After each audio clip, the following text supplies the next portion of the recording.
Baca pantun dulu Pak Profesor. Jadi nggak ada pantun tadi.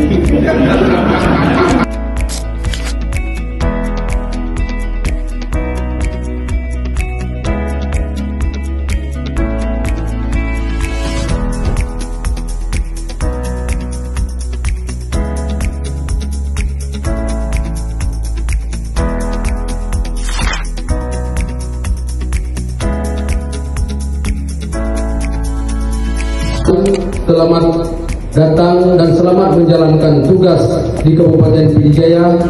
Semoga Bapak Said Muhammad SHMH beserta keluarga betah tinggal di sini dan mendapatkan kenyamanan di Kabupaten Pidijaya tercinta ini, mewujudkan Kabupaten Pidijaya yang maju dan musuh. Saya baca pantun dulu Pak Profesor.